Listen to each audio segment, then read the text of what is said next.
नमस्कार प्रेक्षक हो, आचार्य 90 FM मध्ये मी तेजस्विनी आपल्या सगळ्यांचं स्वागत करते.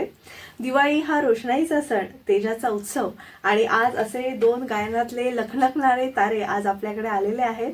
आपण बघू शकताय मुग्धा वैशंपायन आणि प्रथमेश लगाटे. दोघांचंही खूप खूप स्वागत आणि दोघांनाही दिवाळीच्या खूप खूप शुभेच्छा. थँक्यू तुम्हाला पण आणि आचार्य 90 FM सगळ्यांना शुभ दीपावली. आणि सगळीकडे म्हणजे एवढ्या व्यस्त शेड्यूल मध्ये दिवाळी पहाट चालू आहे, दिवाळी पाडवा चालू आहे आणि अशा सगळ्या व्यस्त शेड्यूल मधनं आज ते अगदी वेळात वेळ काढून आपल्यासाठी आवर्जून आलेले आहेत, आपल्या प्रेमाखातर आलेले आहेत. तुमच्या दोघांचंही खूप खूप स्वागत आहे. आणि ही दिवाळी आपण आता सगळ्या चॅनल्स म्हणजे बऱ्याच वाहिन्यांवर त्यांचं केवण झालं, बऱ्याच ठिकाणी खूप मुलाखती झाल्या आणि आज आपण लग्नाआधी त्यांचा दिवाळी पाडवा साजरा करतोय. तर एक युनिक असा आपला हा एपिसोड असणार आहे, पॉडकास्ट असणार आहे. तर दिवाळी आहे तर अर्थातच दिवाळीच्या गाण्यांनी आपण सुमधुर गाण्यांनी तुमच्या सुरुवात करूया. मी दोघांनी विनंती करते की आपण कार्यक्रमाची सुरुवात तुमच्या छानशा गाण्यांनी करूया.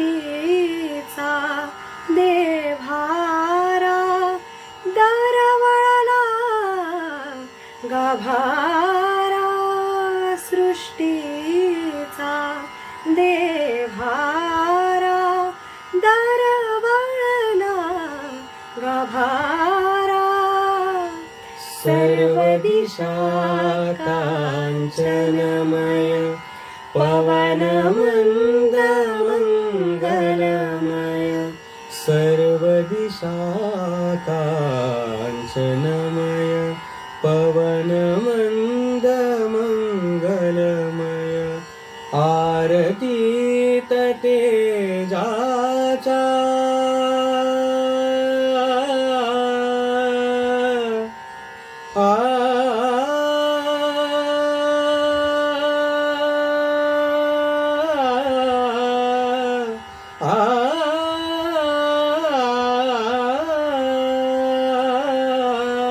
आरतीत तेजाचा विश्वदंग हे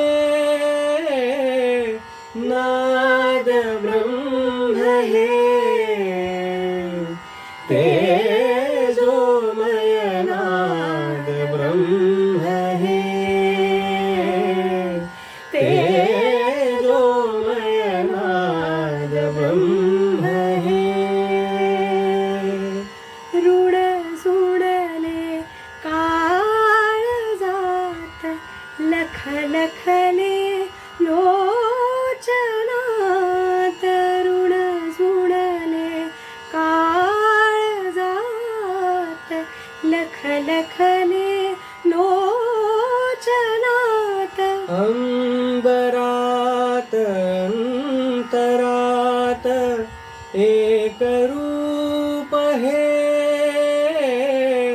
नाद ब्रह्म हे, तेजोमय नाद ब्रह्म हे, तेजोमय नाद ब्रह्म हे, तेजोमय नाद ब्रह्म हे. वा, सुरेख. अगदी तुमच्या स्वरांनी आचार्य 90 FMचा अवकाश व्यापून टाकलाय तुम्ही. म्हणजे खरंच अवघ्या विश्वाला तुम्ही वेळ लावलाय तुमच्या आवाजाने, तुमच्या सुराने. आणि खरंच म्हणजे आम्ही जेव्हापासून तुम्ही अगदी छोटे छोटे होता तेव्हापासून तुमच्या प्रेमात आहोत आणि आज प्रत्यक्ष तुम्हाला भेटताना खूप छान वाटतंय. थँक्यू. हा, आता अर्थातच सुरुवात अगदी आपण बालपणापासून करूया. आपल्याला जसं गुरु चांगले भेटणं आपण म्हणतो तसं चांगल्या घरात आपल्याला जन्म मिळणं हे सुद्धा खरंच भाग्याची आपल्या पुण्याची गोष्ट आहे. हो. तर दोघांनी थोडंसं आपल्या आई वडिलांबद्दल आणि थोडं कुटुंबाविषयी सांगा. येस. तुम्ही जसं म्हणालात की पूर्वपुण्याई असेल तर हो. आपण चांगल्या घरात जन्माला येतो, तर तसंच काहीच माझ्या बाबतीत आहे. कारण माझ्या घरी गेले 97 वर्ष दर गुरुवारी न चुकता आजही भजन चालू आहे, वा. भजन परंपरा चालू आहे. आणि त्या भजन चा जो काही वर्धापन दिन असतो आम्ही साजरा करतो, म्हणजे तिची सुरुवात जवळपास 1929च्या आधी, 1929 सालाच्या पण आधी भाद्रपद महिन्यातल्या शेवटच्या गुरुवारी सुरुवात झाली.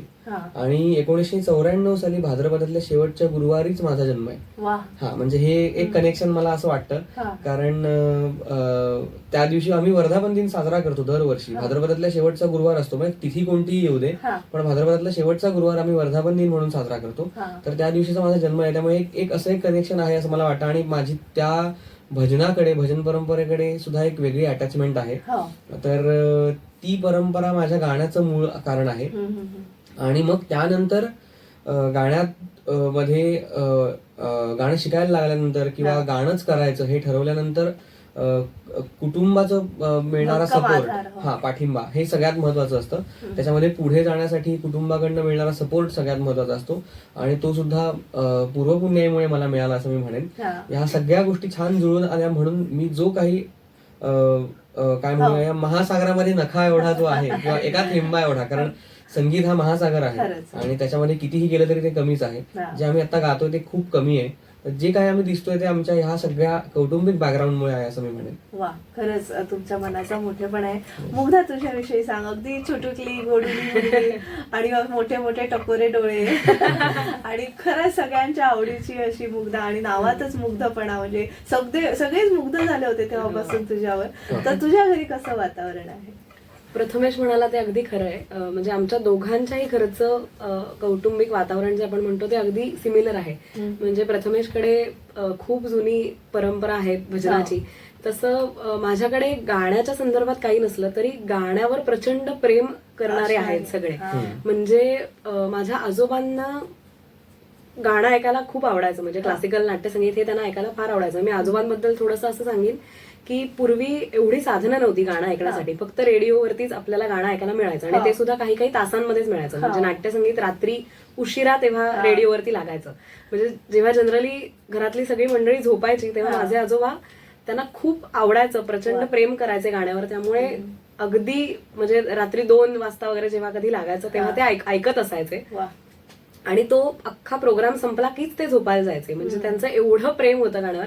आणि मी असं म्हणेन की तेच कुठून तरी जीन्स मधून माझ्याकडे आलं, कारण बाबाही त्याच्यानंतर गाणं खूप ऐकायला लागले. मी लहान असताना बाबा संगीतभूषण पंडित रामभाऊ मराठे किंवा भीमसेनजी किंवा अभिषेकी बुवा या सगळ्यांचं काही ना काही घरात लावलेलं असायचं. त्यामुळे आपण म्हणतो ना की लहानपणापासून एक गाण्याचे संस्कार किंवा गाणं कानावर पडत राहणं पण खूप महत्वाचं असतं गाण्याच्या दृष्टीने. तर तसं एकदम मी म्हणेन गाण्यासाठीचं पोषक वातावरण घरी होतं. आणि जसं प्रथमेश म्हणाला की त्याच्यात प्रगती करण्यासाठी फॅमिलीचा सपोर्ट किंवा फॅमिलीकडनं एक मोटिवेशन जे आपण म्हणतो ते असणं फार आवश्यक असतं. कारण वन मॅन आर्मी ह्या फील्डमध्ये होऊ शकत नाही, त्यामुळे सपोर्टची खूप आवश्यकता असते. आणि तसा खूप छान पाठिंबा मला आईबाबांकडनं आणि सगळ्यांकडनंच मिळाला. त्यामुळे जे काही प्रथमेश म्हणाला की आम्ही जे काही आहोत आता थेंबर, ते त्याचं संपूर्ण क्रेडिट अगदी 100% नाही 200% हे आमच्या कुटुंबाला जातं. नक्कीच. आणि आता गुरुंकडे अर्थातच वळते. गुरु कोण कोण होते तुमच्या आतापर्यंतच्या प्रवासामध्ये? माझी सुरुवात झाली भजन परंपरेमधून. आणि त्यानंतर एक अशी तालुका स्तरावरची एक स्पर्धा होती आमच्या तिकडे कोकणात, संगमेश्वर, आरवली माझं गाव आहे रत्नागिरी जिल्ह्यातलं. तर त्या तालुका स्तरावरच्या स्पर्धेमध्ये मी भाग घेतला होता. आणि तेव्हा मी माझा एक चुलत भाऊ आहे पराग लाखाटे, ज्याने मी त्याला आद्य गुरु म्हणेन. कारण गाणी बसवून घेणे आणि ती स्पर्धेसाठी तयार करून त्याची पूर्ण तयारी करून स्पर्धेला नेऊन आणणे इथपर्यंत या सगळ्या गोष्टी त्याने केल्यात माझ्यासाठी. तर तो माझ्यासाठी पहिला गुरु होता. तर त्याच एका कॉम्पिटिशन मध्ये, तालुकास्तरीय स्पर्धेमध्ये माझा पहिला नंबर आला होता. तर तिथे परीक्षणाला जे होते श्री सतीश कुंटे, तर त्यांनी मला असं सांगितलं की माझ्या घरच्यांना, तेव्हा मी लहान होतो, की ह्याला गाण्याची खूप चांगली जाण आहे, तर ह्याला कोणाकडे तरी शास्त्रीय संगीत शिकण्यासाठी पाठवा. कारण असं सांगणारा पण कोणतरी लागतं, कारण आपल्याला काहीच माहिती नसतं ह्याच्यामध्ये. तर त्यांनी सांगितलं. मग त्यानंतर घरच्यांनी विचार केला आणि सतीश कुंटे सर स्वतः शिकवत होते तेव्हा, स्वतः उत्तम क्लासिकल जाणणारे आणि अभ्यास केलेले, स्वतः चांगले गाणारे आहेत. त्यानंतर त्यांनी मग आम्ही डायरेक्ट त्यांच्याकडेच अप्रोच झालो. मग घरच्यांनी विचारलं की तुम्ही आम्हाला जे सजेशन दिलं होतं, तर आम्ही असं ठरवलं की तुमच्याकडेच ह्याला पाठवावं, तुम्ही शिकवाल का? तर ते आनंदाने तयार झाले. त्यांनी असं कधीच सांगितलं नाही की माझ्याकडेच पाठवा. आम्ही विचारल्यानंतर त्यांनी शिकवायला सुरुवात केली. बरेचदा असं होतं की लोक असे खूप जण आहेत की माझ्याकडे येऊ दे अशी इच्छा असते, पण तसं हा त्यांच्या मनाचा मोठेपणा आहे. तर त्यांनी शिकवायला सुरुवात केली. त्यामुळे माझे शास्त्रीय संगीतामधले पहिले गुरु सतीश कुंटे आणि मॅडम म्हणजे तो वीणा कुंटे, त्यांच्याकडे मी पहिलं चिपळूणला शिकलो. 10वी पर्यंत मी तिथे होतो, म्हणजे सारेगमप होईपर्यंत. आणि सारेगमप झाल्यानंतर 1 वर्ष माझं 10वीचं झालं. त्यानंतर मी पुण्याला आलो 11वी 12वी. तर त्यावेळी मी डॉक्टर विकास कशाळकर यांच्याकडे गाणं शिकलो 2 वर्ष. आणि त्यानंतर मग मी एक्सटर्नल कॉलेज केलं मुंबई विद्यापीठातून. मी माझी डिग्री आहे हिस्ट्री आणि मराठी लिटरेचर मधलं माझं ग्रॅज्युएशन आहे. तर त्यावेळी मी रत्नागिरीमध्ये प्रसाद गुळवणी सरांकडे शिकत होतो. आणि मग कालांतराने काही वर्ष पंडित जयतीर्थ मेवुंडी यांच्याकडे तालीम घेतली. त्यानंतर मी तेव्हा किराणा घराणे शिकायला सुरुवात केली जयतीर्थ दादांकडे. आणि मग इथे ठाण्यामध्ये किराणा घराण्याचे ज्येष्ठ गायक होते पंडित A.K. अभ्यंकर, अच्युत केशव अभ्यंकर. ते खूप म्हणजे पंडित फिरोज दस्तुरांचे शिष्य होते. म्हणजे खूपच मोठी परंपरा होती. मग त्यांचं पण मार्गदर्शन मला लाभलं आणि ते अगदी 80+ असताना त्यांनी मला शिकवलं. त्यामुळे मला ते एक माझे गुरु. आणि मग आता सध्या मी पंडित सुरेश बापट यांच्याकडे ठाण्याला शिकतोय. आता हे माझं घराणं वेगळं आहे. म्हणजे सुरुवातीला ग्वाल्हेर शिकत होतो, नंतर मग मधली काही वर्ष किराणा शिकलो आणि आता पुन्हा ग्वाल्हेर आणि आग्रा याचं तालीम सुरू आहे बापट सरांकडे. सुंदर. मुग्धा, मी थोडी अजून आधीपासून सुरुवात करते, कारण शाळेत फॅन्सी ड्रेस वगैरे असतात ना, त्याच्यात मी असंच एकदा एक भजन गायले होते. आणि तेव्हा जे मला साथ करायला होते त्यांनी दाते म्हणून, तर त्यांनी बाबांना सांगितलं की मुग्धा म्हणजे फॅन्सी ड्रेस मध्ये पार्टिसिपेट केलेल्या इतर विद्यार्थ्यांपेक्षा मुग्धा छान गाते. म्हणजे बाबांना काही तेव्हा ते पटलं नाही, कारण असं कसं असेल ना, म्हणजे बाबांना काही एक्सपेक्टेड नव्हतं असं. त्यामुळे त्यांनी सांगितलं की मुग्धाला खूप छान कुठेतरी शिकवायला सुरुवात करा, म्हणजे तिला शिकू दे असं. तर बाबांनी त्याच्याकडे थोडासा कानाडोळा केले इनिशियली, पण एक 2-3 महिन्यांनी तेच दाते सर बाबांना परत भेटले आणि त्यांनी परत बाबांना आठवणीने विचारलं की तुम्ही शिकवायला म्हणजे तिला पाठवताय का शिकण्यासाठी. तर बाबा म्हणाले की नाही. पण बाबांना तेव्हा असं वाटलं की एवढ्या 2-3 महिन्यांच्या गॅप नंतर दाते काका परत विचारतायत बाबांना, म्हणजे काहीतरी त्याच्यात आपण थोडासा विचार केला पाहिजे. मग त्याच्यानंतर मी अलिबागला शीतल कुंटे म्हणून एक आहेत, त्यांच्याकडे शास्त्रीय संगीत शिकायला सुरुवात केली. आणि साईड बाय साईड मी श्री सुनील म्हात्रे म्हणून एक अलिबागला आहेत, त्यांच्याकडे सुद्धा शिकायला सुरुवात केली. मी अगदी एक 2-3 महिने त्यांच्याकडे शिकायला लागल्यापासून झाले. आणि मग आमची स्पर्धा सुरू झाली. तर स्पर्धेच्या दरम्यान जी काही गाणी मी गायले किंवा तेव्हाचं जे मार्गदर्शन होतं ते माझी एक बहीण अनुराधा वेलणकर, तिने मला त्याच्यात खूप मार्गदर्शन केलं, गाणी बसवण्यामध्ये खूप मदत केली. आणि या सगळ्यात महत्वाचं नाव मी घेईन ते माझ्या बाबांचं. कारण सारेगमपची जी इनिशियल गाणी होती ती बाबा माझ्याकडनं बसवून घेत होते. मग जरा सेमीफायनल झाल्यानंतर किंवा थोडं स्पर्धा पुढे जायला लागल्यानंतर मी अनुराधा ताईकडे तिचं मार्गदर्शन घ्यायला लागले. पण इनिशियली बाबांनी खूप छान माझ्याकडनं गाणी सगळी बसवून घेतली. ते बॉन्डिंग आपण ऑनस्क्रीन पाहिलेलं आहे. तुझं लक्ष फक्त बाबांकडे असायचं गाताना की त्यांचा रिस्पॉन्स कसा आहे, बरोबर गाते ना, एवढ्या लहान वयात सुद्धा तू बाबांना बघून. मग अनुराधा ताईकडनं मार्गदर्शन घेतलं. त्याच्यानंतर कालांतराने मी परत स्पर्धेच्या दरम्यानच मिलिंद करमरकरांकडनं थोडंसं मार्गदर्शन घेतलं. आणि त्याच्यानंतर शास्त्रीय संगीत शिकायला सुरुवात झाली. आणि सध्या मी ग्वाल्हेर आग्रा घराण्याच्या ज्येष्ठ गायिका विदुषी शुभदा पराडकर यांच्याकडे शास्त्रीय संगीत शिकते. सुंदर. खरंच आता आपण यांच्या मागे प्रसिद्धीचं वलय आणि प्रकाश होतात असलेले हे 2 कलाकार पाहतो आहोत. पण त्याच्या मागे मला माहितीये, मी कोकणातनं आले, मी पण माझं पण स्ट्रगल आहे मुंबईपर्यंत येण्याचा. तर कोकणातनं म्हणजे तिथे त्या काळी सुद्धा म्हणजे फार काळ गेला नाहीये, पण तरी सुद्धा एक जरी आपण म्हटलं 10-15 वर्ष तरी तेवढी तसं सकस किंवा पोषक वातावरण नव्हतं. त्यामुळे ते स्ट्रगल मी स्वतः जाणून घेऊ शकते. तू सुद्धा अलिबाग म्हणजे फार मोठं स्ट्रगल आहे. आज आपल्याला सगळं सेलिब्रिटी म्हणून आपण ओळखले जातो, पण मी प्रेक्षकांना नक्की आणि खास करून विद्यार्थ्यांना सांगू इच्छिते की त्याच्या मागे प्रचंड मेहनत आणि कलेचा ध्यास आणि एक स्वतःचा विश्वास आणि कुटुंबाची साथ, ह्याचं सगळं हे सगळं पंचामृत आहे असं आपण म्हणू. आता एक छोटीशी विश्रांती घेऊया आणि या दीपावली पाडवा विशेष कार्यक्रमात आपण पुन्हा भेटूया. तोवर तुम्ही ऐकत राहा आचार्य 90 FM युवा ऑन रेडिओ. आज आपण दीपावली पाडवा निमित्त प्रथमेश लघाटे आणि मुग्धा वैशंपायन यांना आचार्य 90 FM मध्ये आमंत्रित केले.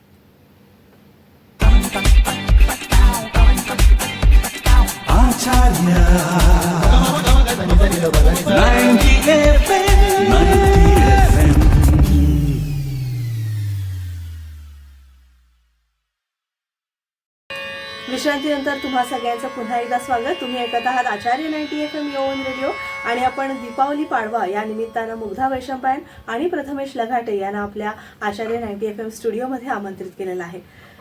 तमसोमा ज्योतिर्गमय हे दीपावलीचं मूळ तत्व आहे. तिमिराकडून प्रकाशाकडे, अज्ञानाच्या अंधकारातून ज्ञानाच्या प्रकाशाकडे नेण्याचा प्रवास म्हणजेच दीपावली. आणि दीपावली आहे, तुम्ही दोघं आलेला आहात आणि आम्ही संधी सोडू शकत नाहीये. तुमच्याकडनं भरपूर गाणी ऐकायची आम्हाला खूप इच्छा आहे. तर मी मुग्धाला आता विनंती करेन की तिने एक गाणं सादर करावं. दिवाळीच्या निमित्तानेच एक गाणं सादर करा. येस. आली आली माझ्या घरी ही दिवाळी, आली माझ्या घरी ही दिवाळी, सप्तरंगात न्हाऊन आली, सप्तरंगात न्हाऊन आली, आली माझ्या घरी ही दिवाळी, आली माझ्या घरी ही दिवाळी. मंद चांदणे धुंद श्वास हा, मी तर त्यात भिजावे, जन्म जन्म रे तुझ्या संगती, एक रूप मी भावे, प्रीत नयनी वसे, लाज गाली हसे, प्रीत नयनी वसे, लाज गाली हसे. कोर चंद्राची खुलते भाळी, आली माझ्या घरी ही दिवाळी, आली माझ्या घरी ही दिवाळी, आली माझ्या घरी ही दिवाळी. वा. खरंच तुम्ही दोघं आलात म्हणून आमच्या घरी दिवाळी आली आहे असं म्हणेन मी खरं तर. आणि खूप छान दिवाळी सण आपण साजरा करतोय. आता लिटिल चॅम्प्स कडे वळते, म्हणजे ती एक माइलस्टोन ठरला तो तुमच्या दोघांच्या आयुष्यामध्ये. तर ते थोडंसं लिटिल चॅम्प्सचं कसं होतं, पल्लवी जोशी ताईंचं निवेदन, मग सगळे परीक्षक, सुरेश दादा होते परीक्षक म्हणून, तर तेव्हा म्हणजे बरेच जण त्याच्यामध्ये आले. तुमचं सगळ्या 5 जणांचं बॉन्डिंग त्याविषयी थोडंसं सांगा. आणि त्याच्यानंतर आता जे सलग कार्यक्रमांची शृंखला चालू झाली, म्हणजे एक दालनच खुलं झालं तुमच्या आयुष्यामध्ये. तर एक सेलिब्रिटी म्हणून नाव मिळालं आणि सेलिब्रिटीमुळे आपण असं ठरवत नाही आयुष्यात की आपल्याला कलाकार व्हायचं हे ठरलेलं असतं, पण आपल्याला प्रसिद्धीच होतात येऊ आपण हे आपलं ठरलेलं नसतं. तो एक नशिबाचा भाग म्हणून असं. तर त्याविषयी थोडंसं लिटिल चॅम्प्स मधनं त्याविषयी थोडंसं सांगा. मुळात तुम्ही म्हणाल त्याप्रमाणे आम्ही काय असा विचार केलेला नव्हता बेसिकली की आपल्याला एक स्पर्धा आहे आणि त्याच्यातनं आपल्याला काहीतरी चांगलं शिकायला मिळेल आणि चांगला एक्सपिरियन्स मिळेल ह्या हेतूने आम्ही मुळात स्पर्धेला गेलो. आणि त्यामुळे मला असं वाटतं की आमचं स्पर्धेतलं गाणं त्यामुळे बहरत गेलं.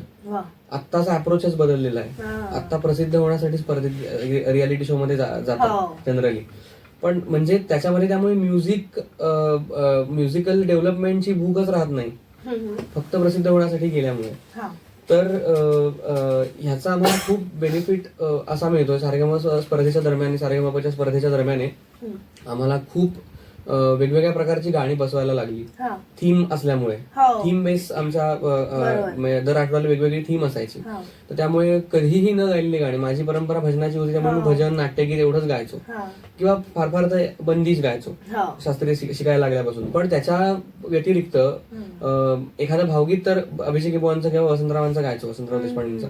पण त्याच्या व्यतिरिक्त फोक मधलं समजा एखादं कोळी गीत असेल, किंवा गोंधळ असेल, किंवा हिंदी गाणी तर मी गायचोच नाही कधी आतापर्यंत. मी पहिल्यांदा सारेगमपमध्ये मी हिंदी गाणं गायलो. तर असं सगळं होतं. पण हे काय झालं आज, यामुळे काय होतं, जसं ऑडियन्स असेल त्याप्रमाणे आम्हाला गाण्याचा सिक्वेन्स म्हणा किंवा गाण्याचा शो फ्लो आमचा ठरवता येतो. म्हणजे कॉन्सर्टचा जो फ्लो असतो तो ठरवता येतो सॉंग लिस्ट वाईज. आणि सगळी गाणी आम्हाला गाता येतात, किंवा आम्ही गाऊ शकतो. ऍटलीस्ट सगळ्या जॉनरच्या ऍटलीस्ट ते गायचं धाडस करू शकतो. म्हणजे सगळे जॉनर्स आम्हाला खूप छान जमतात असं आमचं अजिबात हे नाही, म्हणणं नाही. आम्ही अजूनही शिकतोय आणि शिकतच राहिलं पाहिजे. पण हा त्याच्यामध्ये एक फायदा झाला. आणि प्रसिद्धीचा जर विचार केलात तर म्हणजे मुळात, आणि अजून एक गोष्ट, दर आठवड्याला जेव्हा एलिमिनेशन राऊंड सुरू झाला तेव्हा आम्ही आमची बॅग पॅक करूनच शूटिंगला जायचो. म्हणजे ही पण तयारी ठेवलेली होती की कधीही आपण एलिमिनेट होऊ शकतो, त्याचं काहीही नाहीये, आपण त्याचं पॉझिटिव्हलीच ते घेतलं पाहिजे आणि आपलं गाणं सतत चालू ठेवलं पाहिजे. ही तयारी होती, म्हणून पुढे आयुष्यात येणारी यश अपयश आम्हाला आम्ही सामोरं जाऊ शकतोय. पण सगळ्यात महत्वाची गोष्ट आता अशी झाली आहे की प्लॅटफॉर्म मिळवणं हे आता ह्या काळामध्ये सोपं झालंय बऱ्यापैकी. कारण भरपूर माध्यमं आली आहेत, डिजिटल मीडिया आहे, सोशल मीडिया आहे. त्यामुळे तुम्ही इन्फ्लुएन्स जर एखाद्या वेगळ्या पद्धतीने लोकांवर केलं तर तुम्ही प्रसिद्ध होता. पण मिळालेली प्रसिद्धी दीर्घकाळ टिकून ठेवण्यासाठीचा स्ट्रगल खरं ह्या काळामध्ये सुरू झालाय. तो जास्त महत्वाचा आहे. पूर्वी प्लॅटफॉर्म मिळवायला पण स्ट्रगल करावा लागत होता की कुठेतरी संधी मिळतेय का, तर त्याच्यासाठी आपण धडपड करत होतो. आणि आत्ताची धडपड वेगळी आहे. आता मिळालेलं जे प्लॅटफॉर्म आहे, प्रसिद्धी आहे, ती टिकवून ठेवण्यासाठी धडपड करावी लागते. आणि तीच महत्वाची आहे. ते ज्याला कळलं ना तो दीर्घकाळ आपल्या टिकून राहतो आणि जे क्षेत्र त्याने निवडलंय त्याच्यामध्ये तो चांगलं काम करतो असं मला वाटतं. तर त्यामुळे हा सगळ्यात महत्वाचा पॉइंट आहे. आमचं शेड्यूल झाल्यानंतर माझे जे गुरु होते, म्हणजे मी म्हटलं सतीश कुंटे, त्यांच्याकडे रोज बरीच लोक यायची, म्हणजे पॅरेंट्सच, की माझ्या मुलाला गाणं शिकवायचंय. म्हणजे शिकवायचंय का, तर पालकांची इच्छा आहे म्हणून. त्या मुलाला शिकायचं आहे की नाही हे कोणी विचारलेलं नाही. आणि गाणं शिकवायचंय तर तो किती दिवसात गाणं शिकेल आणि किती दिवसात सारेगमप मध्ये जाईल, असे त्यांचे प्रश्न होते. म्हणजे हे खूप डेंजर आहे ना. आपण सारेगमप मध्ये किंवा कुठच्याही रियालिटी शो मध्ये जाणं हे आपलं फोकस असावाच, त्याबद्दल म्हणणं नाहीये. पण ते सगळ्यात शेवटचं एक्झॅक्टली आपल्याला गाणं चांगलं आलं पाहिजे. आणि किती दिवसात गाणं येईल हा प्रश्नच आधी मुळात चुकीचा आहे. त्यामुळे तिथेच गुरूंना पण कळतं की ह्यांना काय हवंय. सो असं सध्या भरपूर ठिकाणी. त्यामुळे रियालिटी शो हे वरदान आहेच, पण ते आपण कशा पद्धतीने ते घेतोय त्यानुसार वरदान की निगेटिव्ह त्याचा आपल्यावर इफेक्ट होणार हे ठरतं. त्यामुळे आपल्यालाच फोकस राहून हे करायला पाहिजे. सो सेलिब्रिटी वगैरे आहोत आम्ही, छान वाटतं आम्हाला, पण त्याच्यातनं आम्ही आमचा फोकस ढळू दिलेला नाहीये किंवा आम्ही त्याच्यावर काम करतोय. सो त्याच्यामागे निश्चित मेहनत आहेच. मुग्धा, तू सगळ्या परीक्षकांविषयी आणि थोडस जे हे होतं वेगवेगळ्या संगीतकारांचा तुम्हाला अभ्यास करता आला त्या शेड्यूल मध्ये, त्याविषयी थोडंसं सांगशील? म्हणजे कधी विचार केला नव्हता असे दिवस होते ते, की इतके छान अनुभव आमच्या नशिबाने आम्हाला मिळाले. म्हणजे खूप लहान होते मी, एकतर 8 वर्षांची होते. त्यामुळे मुळात गाण्यात करिअर करायचंय किंवा गाणं आपल्याला एक आपलं आयुष्य म्हणून गाणं बघायचंय असं काहीच इतक्या लहान वयात आपल्याला कळत नाही. पण ते देवाच्या कृपेने, आशीर्वादाने आणि सगळं घडत गेलं पुढे पुढे. आणि विचार केला नव्हता इतक्या दिग्गजांच्या भेटी, दिग्गजांचे आशीर्वाद आम्हाला मिळाले. कधी आम्हाला अजिबात वाटलं नव्हतं की आम्ही साक्षात लता दीदींना भेटू शकू किंवा इतक्या मोठमोठ्या दिग्गजांना आम्हाला भेटता येईल असं वाटलं नव्हतं. आणि नुसती भेटच नाही तर त्यांच्याकडनं आम्हाला खूप मोठं मुलाचं मार्गदर्शन मिळालं, जे कदाचित आम्ही तेव्हा खूप लहान होतो त्यामुळे आम्हाला तेव्हा कळत नव्हतं, पण आता त्या गोष्टी तेव्हा त्यांनी सांगितलेल्या लक्षात होत्या. त्यामुळे आता जेव्हा वय जसं जसं वाढतंय किंवा गाण्याचा अभ्यास जसा जसा वाढतोय, समज वाढते, तसा तसा त्या गोष्टी आम्हाला त्या गोष्टींचं आकलन होत आहे आणि जास्तीत जास्त त्या गाण्यामध्ये आणण्याचा किंवा रिफ्लेक्ट करायचा आम्ही प्रयत्न करतोय असं मी नक्कीच म्हणेन. आणि अप्रतिम मार्गदर्शन मिळालं. म्हणजे मला आठवतंय की आम्ही लता दीदींना भेटायला गेलो होतो आणि म्हणजे लता दीदींनी आम्हा सगळ्यांना त्यांच्या आयुष्यातला 1-1.5 तास आम्हाला देणं हीच इटसेल्फ इज अ ब्लेसिंग. त्यामुळे त्यांच्याकडनं अजून मार्गदर्शन मिळण्यापेक्षा त्यांचा वेळ आम्हाला मिळाला ही खूप मोठी गोष्ट आहे. आणि खूप म्हणजे जसं प्रथमेश म्हणाला की स्पर्धेतनं ना स्पर्धेला आपण एक वर्कशॉप म्हणू शकतो, एक कार्यशाळा म्हणू शकतो. कारण म्हणजे आपली म्युझिकल बॅकग्राऊंड जसं सुधारतं तसं एक माणूस म्हणून पण आपण एनरिच होतो. म्हणजे आपली लाईफस्टाईल पॉझिटिव्हली बदलते. म्हणजे प्रथमेश म्हणाला की जर आपण ते पॉझिटिव्हली घेतलं, त्याचा कसा आपल्या आयुष्यात छान फायदा करून घ्यायचा हे जर आपण ठरवलं तर नथिंग लाईक इट. म्हणजे there is no other competition की ज्यांनी आपल्याला इतका छान फायदा होऊ शकेल. आणि एक व्यक्तिमत्व आपलं आपण म्हणतो ना की एक्सप्लोर अनेक गोष्टी केल्यामुळे व्यक्तिमत्वच पूर्ण बदलून जातं. तसं झालं स्पर्धेमुळे. म्हणजे वाईटातल्या वाईट सिच्युएशनला कसं तोंड द्यायचं किंवा असं कधीतरी होतं की अगदी उद्याच कार्यक्रम आहे आणि एखादं गाणं आपल्याला आज आयत्या वेळी बसवायला लागतं, तर त्याची सगळ्यात महत्वाचं म्हणजे आधी मानसिक तयारी करायला लागते, मग म्युझिकली आपण ते करू शकतो. तर ती मानसिक तयारी जी आपल्याला करायला लागते ना ती आमची स्पर्धेदरम्यानच झाली. कारण बरेचदा असं झालं की जशी जशी कॉम्पिटिशन पुढे जात गेली तसं आम्हाला आठवड्याला 4-4, 5-5 गाणी बसवायला लागायची. आणि आम्ही सगळेच लहान असल्यामुळे ना, लहान असताना आपली ग्रास्पिंग पॉवर छान असते त्यामुळे ते त्या वयात होऊन जातं. पण तरी एक लहान होतो त्यामुळे इतकी गाणी का बसवायचे असं जे एक डोक्यात यायचं, ते तशी मेंटली आम्ही प्रिपेअर्ड होत गेलो. त्यामुळे अशा छोट्या छोट्या गोष्टींमधून डेव्हलपमेंट होत गेली असं मी नक्कीच म्हणेन. आणि मगाशी जो पॉईंट सांगितला की आम्ही नेहमी बॅग भरूनच राहायचो एलिमिनेशन राऊंडला, किंवा आम्ही गाणं हाच मूळ फोकस, ह्याच्यामध्ये शिकायला काय मिळेल ह्याचा हाच विचार ठेवून गेलो. तर हे आम्हाला म्हणजे मुद्दामून मेन्शन करतोय कारण लोकांना असं वाटेल की अरे तुम्हाला काय तेव्हाच कळत होतं का असं. तर तसं नाहीये. तेव्हा आम्ही पण लहानच होतो, आम्हाला ह्यातलं काहीही कळत नव्हतं. पण हे आम्हाला सतत हॅमर करायचं काम आमच्या पालकांनी केलं. त्यामुळे त्यांचा रोल फार इम्पॉर्टंट असतो. तेव्हा कोणालाच काही लहान असताना कळत नसतं, पण तुम्ही कसा मार्ग दाखवताय त्याच्यावर तुमची मुलं किंवा पुढे जनरेशन घडत जाते. आणि म्हणून मी हे मुद्दामून मेन्शन करेन की ह्याच्या मागे आमच्या कुटुंबाचा, पालकांचा महत्वाचा रोल आहे. म्हणजे ह्याच्यात अजून एक प्रथमेशच्याच पॉइंटला मी थोडंसं ऍड करते की पालकांनी कधीच आम्हाला आपण कॉम्पिटिशन मध्ये टिकून राहायचंय असं नाही सांगितलं. आपल्याला आपलं गाणं छान प्रेझेंट करायचंय, गाणं छान आपल्या परीने 100 नाही पण 200% दिलं गेलं पाहिजे, हे आम्हाला आमच्या पालकांनी कायम सांगितलं होतं. त्यामुळे कॉम्पिटिशनचा विचार करून आम्ही कधीच गायलो नाही. गाणं आपलं उत्तम झालं पाहिजे, आपल्या दृष्टीने समाधानकारक गाणं झालं पाहिजे असं आई बाबा आमचे पालक आम्हाला सांगत राहिले. त्यामुळे कॉम्पिटिशन हा फोकस नव्हता, गाणं हा फोकस होता. आणि आपण आपल्याला जर आनंद मिळाला आपल्या कलेतून तर तो इतरांना आपण 100% रिफ्लेक्ट होतं. नक्की. आणि हे आता आम्हाला आता कळायला लागलंय की आपलं गाणं जेव्हा आपण एन्जॉय करतो तेव्हाच at the same time audience पण एन्जॉय करत असतो. म्हणून हे सगळे नंतरचे अनुभव आहेत. सो तुम्ही म्हणताय ते बरोबर आहे की आपण आनंद घेतला तरच इतरांना वाटू शकतो. दिवाळीचं थोडंसं औचित्य तेच आहे ना, प्रकाश अंधाराकडून प्रकाशाकडे. आणि मी आता तुम्हाला असं विचारेन की आपली गुरुकुल पद्धतीने तुम्ही दोघंही शिकलेला आहात, म्हणजे तू अलिबाग मध्ये तर रत्नागिरीमध्ये, तर गुरुकुल पद्धत अजूनही तुम्ही फॉलो करता. तुमची रियाजाची पद्धत कशी आहे आणि ते आमच्या सगळ्या प्रेक्षकांना जाणून घ्यायला आवडेल. किती तास रियाज तुम्ही जनरली करता, किंवा शास्त्रीय संगीताचा रियाज करता किंवा लाईटला सुद्धा वेगळा रियाज लागतो, तर ते दोन्ही बॅलन्स, त्यात तुमचे प्रोग्राम्स बॅलन्स करणं, हे सगळं शेड्यूल मॅनेज, आता तर शिक्षण झालेली आहे पण हे सगळं कसं मॅनेज करता त्याविषयी जाणून घ्यायचं. गाण्याचं शिक्षण चालू आहे अजूनही, त्यामुळे अगदीच शिक्षण झालंय असं नाहीये, ते अजूनही चालू आहे आणि तो एंडलेस विषय आहे, त्यामुळे ते चालूच राहणार.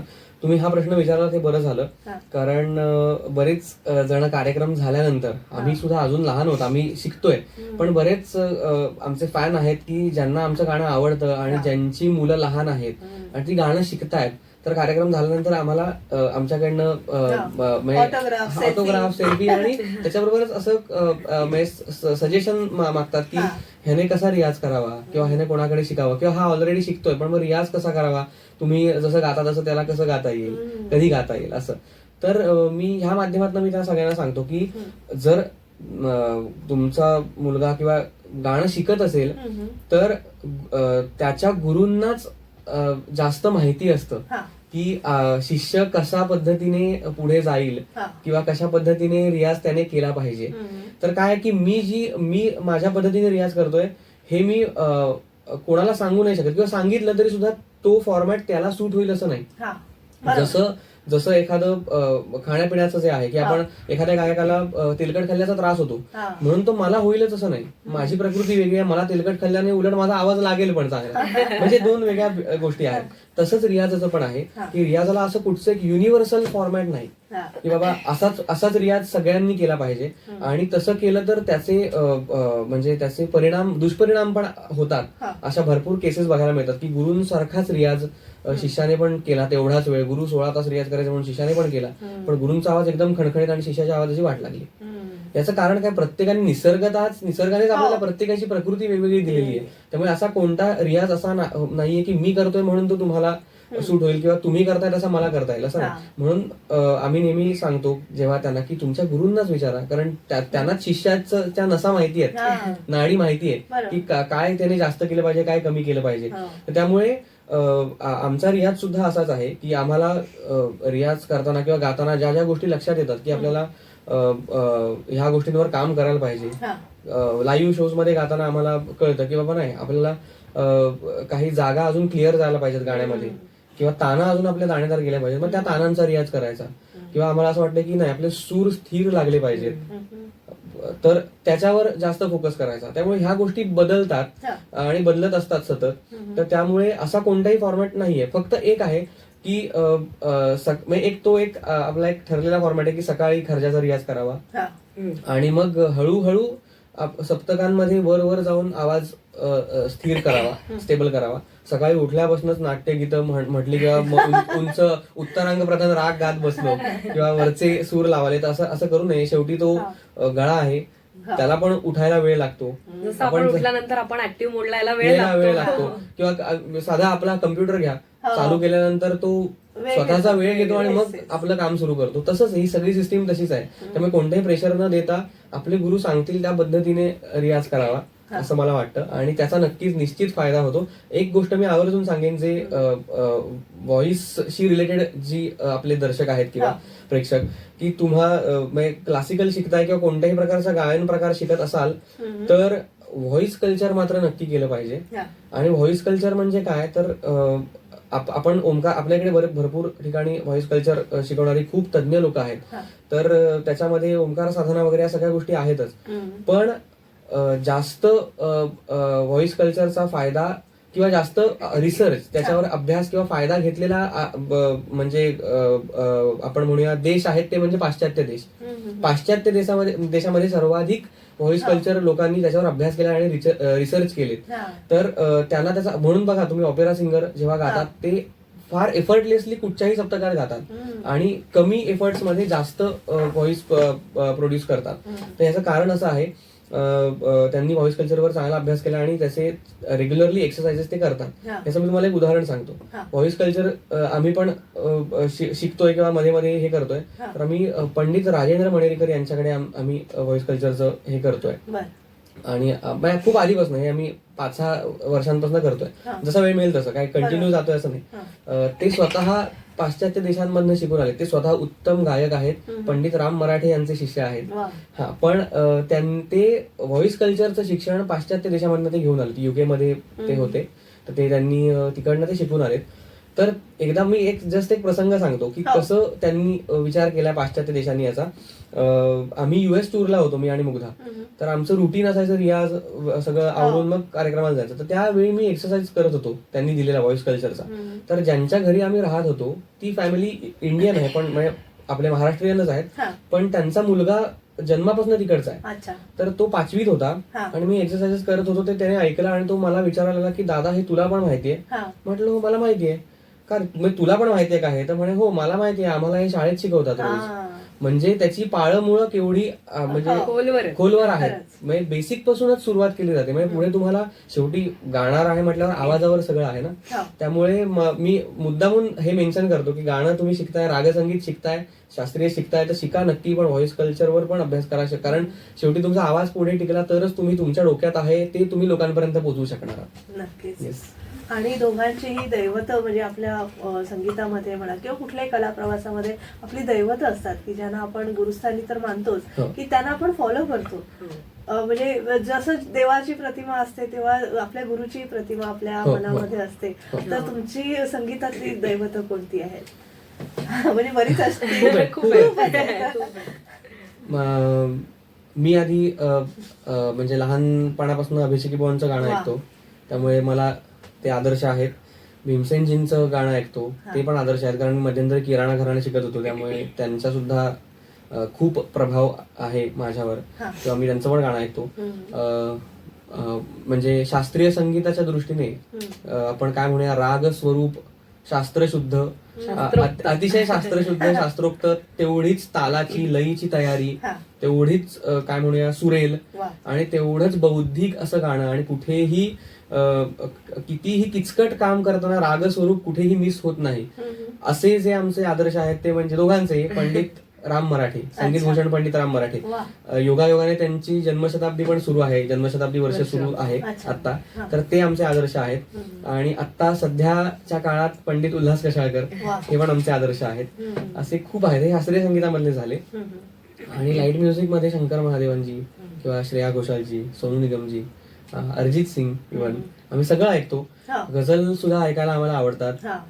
आम्ही मेधी हसन साहेबांच्या गझल ऐकतो, गुलाम अली खान साहेबांच्या गझल्स ऐकतो, म्हणजे हरिहरनजींच्या इव्हन ऐकतो, जगजीत सिंग जींच्या पण ऐकतो. आम्ही म्हणजे खूप वेगवेगळं ऐकतो. आणि आम्हाला ना तसं व्हावं असं वाटतं. म्हणजे आम्हाला असं वाटतं की ज्यांच्यासारखं व्हावं असं आम्हाला वाटतं, ते आमचे सगळेच आदर्श आहेत. आणि अजून एक मला सांगायला आवडेल की असं कुठल्या एका जॉनरचं गाणं, मग आम्हाला कोणी विचारलं की ह्या सगळ्या जॉनर्सचे काही आहेत, शास्त्रीय संगीत किंवा नाट्यसंगीत किंवा भावसंगीत किंवा हे जे आपल्याकडे वेगवेगळे जॉनर्स आहेत, गाण्याचे जे प्रकार आहेत, तर त्याच्यापैकी तुम्हाला एक कुठला प्रकार आवडतो? तर आम्ही त्याचं फार असं पॉइंट वाईज उत्तर नाही देऊ शकत, कारण आम्हाला मुळात गाणं आवडतं. आणि गाणं हे झाड आहे आणि उरलेल्या त्याच्या सगळ्या फांद्या आहेत. आपल्याला ही फांदी आवडते, ती फांदी आवडते असं आपलं होऊ शकत नाही. त्यामुळे म्हणून आमच्या दोघांच्या आवडीनिवडी गाण्याच्या संदर्भात सेम असल्यामुळे ना आम्ही गाण्यावर खूप चर्चा करतो एकत्र, किंवा आम्ही गाणं शेअर करतो असं म्हणू शकतो. आणि सगळ्यात आमचे आदर्श बऱ्यापैकी सिमिलर आहेत.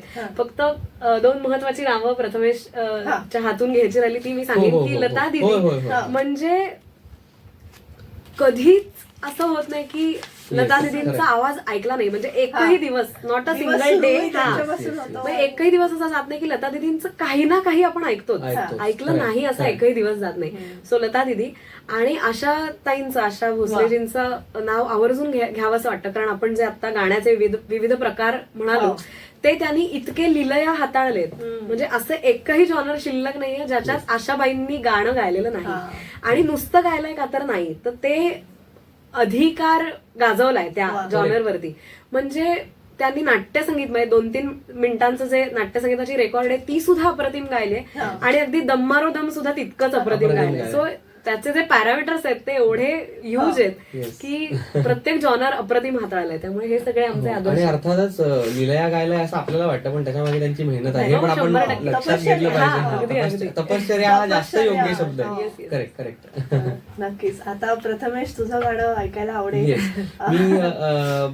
मी आता जे गीत गाणार आहे ते अतिशय अप्रतिम असं त्यांनी शब्द लिहिलेत. प्रसाद कुलकर्णी, कवी प्रसाद कुलकर्णी यांचे शब्द आहेत, आणि संगीत वर्षा भावे यांचं आहे. आणि मूळ गायक मीच आहे या गाण्याचा. आमचा 8वं स्वर नावाचा अल्बम होता, आम्ही सगळे होतो त्याच्यामध्ये. तर त्याच्यामधलं हे पद आहे, आम्ही लाविलेला कैवल्याचा दीप, अंधाराचे रूप पालटले. तर त्याचं मी एक झलक सादर करतो. आणि त्यात अभिषेकी बुवांच्या गायकीचा भास होता, म्हणजे तुझ्या गाण्यात.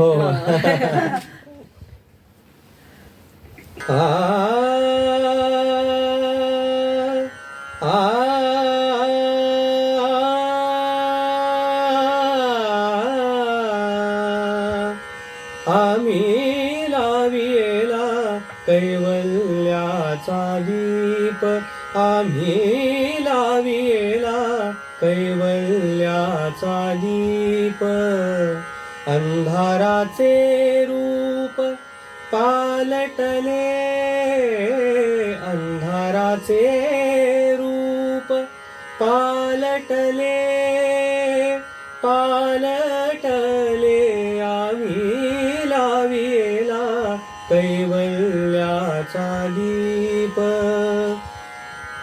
सत्कर्माचे तेल संचिताची वात सत्कर्माचे तेल संचिताची वात मांगल्याची ज्योत अखंडित मांगल्याची ज्योत अखंडित अखंडित आम्ही लाविला कैवल्याचा दीप आम्ही लाविला कैवल्याचा दीप आम्ही लाविला आम्ही लाविला आम्ही लाविला कैवल्याचा दीप.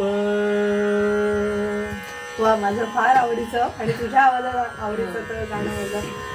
खूप खूप आभार. Personally thank you. दिवाळी विशेष एक कविता सादर करते जाता आता.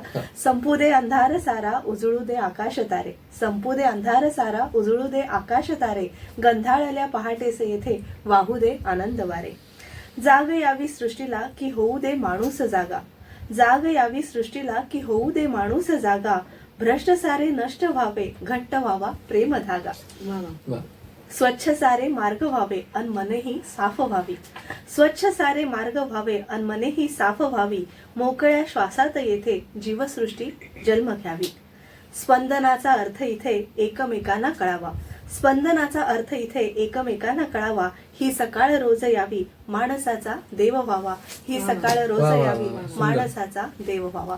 परत एक छोटीशी विश्रांती घेऊया आणि दिवाळी पाडवा विशेष आपण प्रथमेश लघाटे आणि मुग्धा वैशंपायन यांच्याबरोबर साजरा करतोय. एक छोटीशी विश्रांती घेऊया आणि पुन्हा भेटूया. तुम्ही ऐकत राहा आचार्य 90 FM युअर ऑन रेडिओ.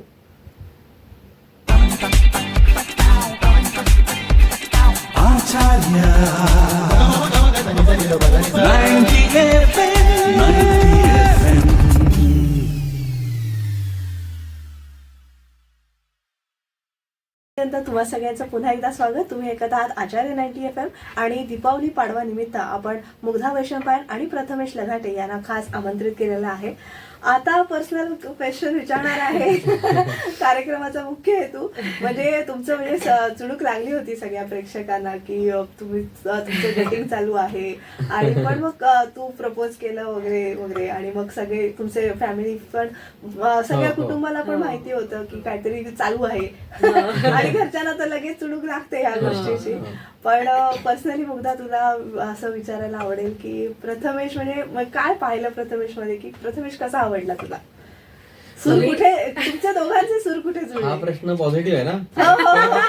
काय पाहिलं प्रथमेश? प्रथमेश असा मुलगा आहे की सगळ्या मुली त्याच्या प्रेमात पडतात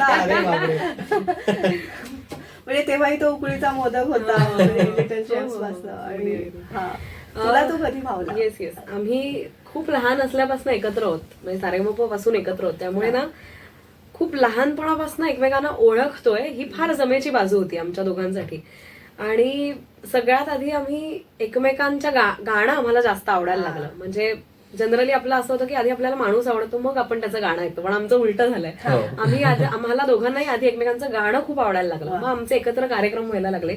मग आम्ही आधी छान मित्र झालो. म्हणजे असं आमचं व्हायला लागलं की अरे आपण भेटलो नाही भरपूर दिवसात, आता भेटूया. मग कार्यक्रमांच्या निमित्ताने आमचं फ्रिक्वेंटली भेटणं व्हायचं. पण असं कधी जर झालं की आम्ही एक 15-20 दिवसात भेटलो नाही तर आम्हाला दोघांना वाटायचं की अरे भेटलो नाही आपण, भेटायला पाहिजे असं. सो त्याच्या गाण्यानंतर मग आम्ही आधी चांगले मित्र झालो आणि मग आम्ही एकमेकांचा असा विचार केला. सो जसा प्रश्न होता, आधी गाणं भावलं मग तो मित्र म्हणून भावला.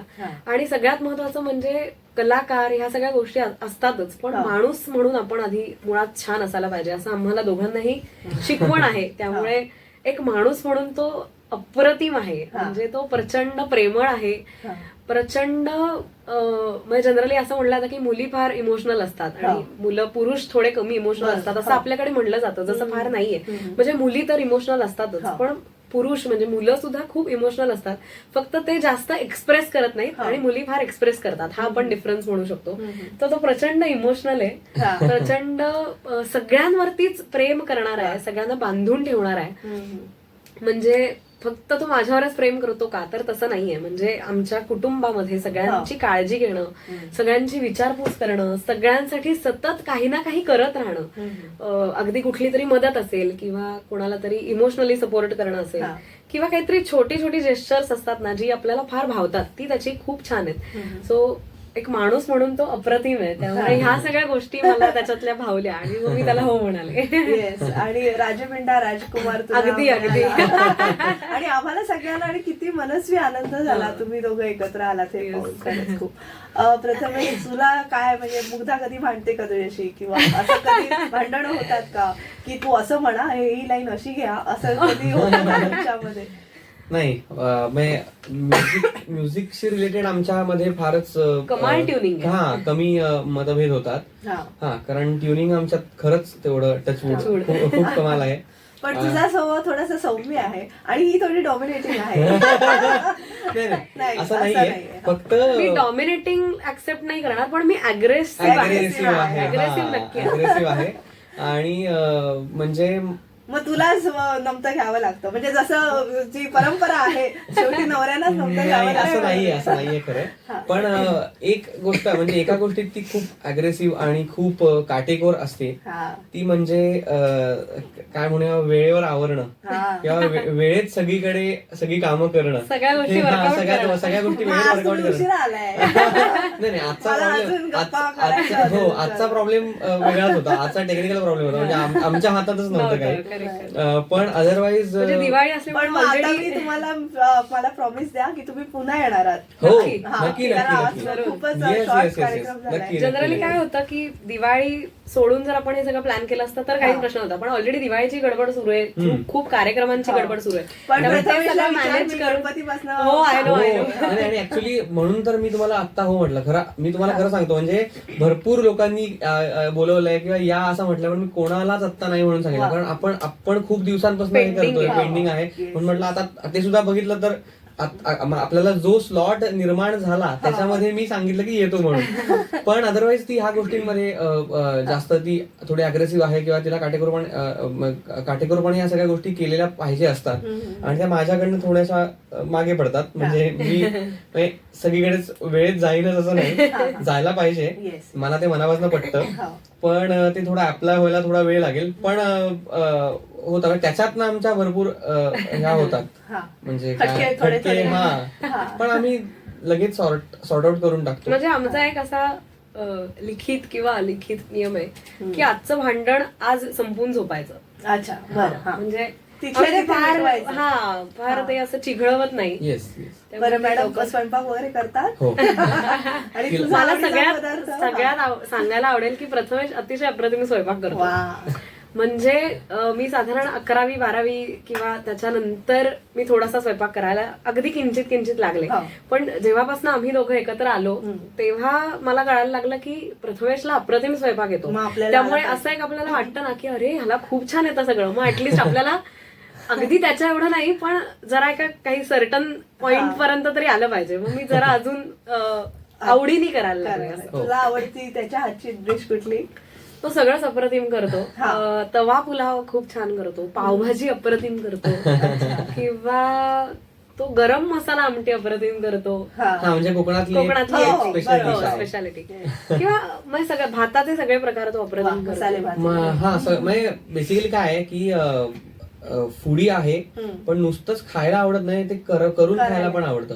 कारण म्हणजे काय असतं की आपण केलेल्याचा आनंद एक वेगळा असतो आणि आपण म्हणजे जेव्हा आपल्याला आवड असते त्याच्यात त्यावेळी आपण ते प्रिपेअर करताना त्याच्यात जीव ओततो, त्यामुळे त्या फूडची एक चव वेगळी असते. कायमच असं आपण जे म्हणतो की अन्नपूर्णा देवी प्रसन्न आहे, तर सगळे इन्ग्रेडियंट्स हे महत्वाचे असतातच, पण आपण किती प्रेमाने स्वयंपाक करतोय किंवा किती आपलं त्याच्यात किती मन पोचलं गेलंय हे इम्पॉर्टंट आहे. म्हणजे प्रत्येक बाईच्या हाताची चव वेगळी असते, कारण ती प्रत्येक बाई केवढं प्रेम ओतते त्यानुसार त्याला चव येते असं म्हणू शकतो. येस, त्यामुळे थोडस प्रेशरने का होईना पण तिला सगळं जेवण येतं आणि छान करते. उकडीचे मोदक बनवते. हो. अरे वा. पण आपण जे म्हणतो आखीव रेखीव सुबक ते तो जास्त छान करतो. मला येतात करता. Okay, great great. आता मला एवढे प्रोग्राम्स तुम्ही इंडियामध्ये अपलोड केलेले आहेत, तर त्यातल्या काही संस्मरणीय क्षण असतील किंवा हे मला भेटले किंवा यांच्यासमोर आम्हाला आमची कला प्रस्तुत करता आली असे गायनाचे कार्यक्रम तुमच्या दोघांची असतील तर काही आठवणी, सुखद आठवणी त्यात थोड्या शेअर करा. हा, म्हणजे असे खूप आहेत आठवणी आणि आम्ही त्या लिहून पण ठेवल्यात त्या वेळी. टूर्स जेव्हा आमच्या झाल्या अब्रॉड, ऑस्ट्रेलिया झाली, युरोप झाली किंवा US झाली, आणि त्यावेळी आम्ही त्या लिहून ठेवल्यात.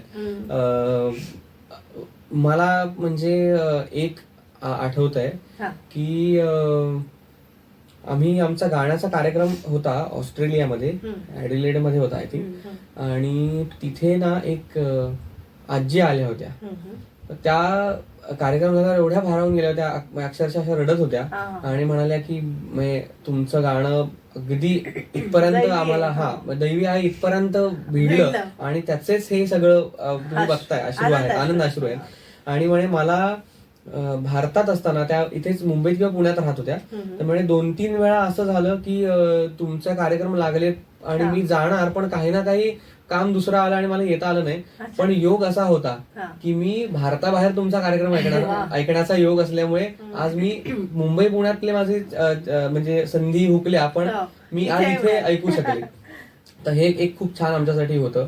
दुसरं म्हणजे असंच एकदा म्हणजे ऑस्ट्रेलिया सारख्या ठिकाणी आम्ही मेलबर्न सिटीमध्ये फिरत होतो आणि इंडियन माणसं असतात पण नॉर्मली महाराष्ट्रीयन माणसं त्याच्यामध्ये ओळखणं किंवा असं एक वेगळं असतं. खूप गर्दी होती, ऑस्ट्रेलियन स्थानिक लोक भरपूर होती स्ट्रीटवर. आय थिंक फ्लिंडर स्ट्रीट वगैरे असं काहीतरी, मला नेमकं आठवत नाही. तर तिथे फिरताना ना असं अचानक आम्हाला मागणं हाक मारली, प्रथमेश मुग्धा, आणि आम्ही एकदम असे आश्चर्यचकित झालो. आम्ही मागे बघितलं तेव्हा एक इंडियन फॅमिली होती, महाराष्ट्रीयन, आणि त्यांनी आम्हाला तिथे थांबवून सांगितलं की आम्ही तुमची गाणी ऐकतो रेग्युलर आणि आम्ही म्हणजे तुमचं सगळं शेड्यूल फॉलो केलंय. एक असा एक भारी वाटतं ना की अरे मेलबर्न मध्ये कुठच्या तरी वेगळ्या देशामध्ये आपल्याला ओळखणार असं कोणतरी आहे. म्हणजे भारतात किंवा महाराष्ट्रात आपल्याला रेग्युलर होतं, कारण सगळे आपण मराठी माणसं असतो, पण बाहेरच्या देशात हे घडणं फार. आपण या सुंदर दीपावली पाडव्याची सांगता करूया तुमच्या डुएट गाण्याने. आणि पुन्हा एकदा तुम्हाला दीपावलीच्या खूप खूप शुभेच्छा आणि सगळ्याच भावी आयुष्यासाठी शुभेच्छा. दोघांचाही संगीत प्रवास, संगीत कलेची साधना आयुष्यभर अविरतपणे चालू राहू दे आणि दोघांनाही यश मिळू दे. दिवाळीसारखं दैदिप्यमान आरोग्यही मिळू दे आणि यश मिळू दे. थँक्यू. शुभ दीपावली. शुभ दीपावली.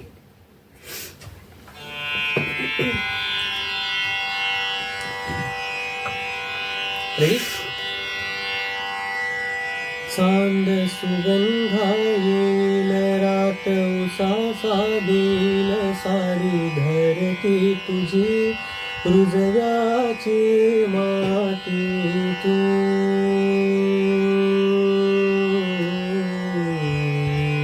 फुलं भाळ ढगाळ त्याला रूढींचा टाळ, माझ्या लाख सजना ही काकणाची तोड माळ तू. फुल काळीज हे माझ तुला दिलं मी आंदण, तुझ्या पायाव माखेन माझ्या जन्माचं गोंधण. जीव रंगला गुंगला रंगला सा, विरमाची आस तू. जीव लागला लाभला ध्यास यो तुझा, गहिवरला श्वास तू. पैल तिराने शील साथ मला देशील, काळीज माझ तू. सुख अभरती लाल नभधरती लाल पुनवचा चांद तू जीव रंगला गुंगला रंगलासा पिरमाची आस तू जीव लागला लाभला ध्यास यो तुझा गहिवरला श्वास तू. वा, सुरेख. खरंच तुमचं दोघांचं प्रेम दिवसेंदिवस द्विगुणित व्हावं, वृद्धिंगत व्हावं आणि कलेची साधना तुमच्याकडनं जास्तीत जास्त व्हावी आणि तुमच्या स्वरांनी सगळं आयुष्य आमचं सगळं व्यापून टाकलेलं आहे ते अधिक तुम्ही अधिकच अधिक उजळावं असं मी सिद्धिविनायकाच्या चरणी प्रार्थना करते. आणि तुमच्या या गाण्याच्या मांगल्याच्या स्वरांनी तुम्ही विश्वही भरून टाकलेलं आहे, तर दुरितांचे तिमिर जावो ही प्रार्थना करते आणि पुन्हा एकदा सगळ्यांना दिवाळीच्या हार्दिक शुभेच्छा देते. तुम्हालाही दिवाळीच्या पुन्हा एकदा शुभेच्छा. आणि मुग्धा वैशंपायन आणि प्रथमेश लघाटे आज दिवाळी पाडवा या कार्यक्रमासाठी आपल्या आचार्य 90 FM स्टुडिओमध्ये आले, त्याबद्दल तुमचे मनपूर्वक आभार. थँक्यू. धन्यवाद. तर प्रेक्षक हो, दीपावली पाडवा आपण साजरा केला मुग्धा वैशंपायन आणि प्रथमेश लघाटे यांच्यासोबत. पुन्हा एका विशेष पॉडकास्टमध्ये भेटूया. तोवर मी तेजस्विनी आपली रजा घेते. तुम्ही मात्र ऐकत राहा आचार्य 90 FM यो ओन रेडिओ. धन्यवाद.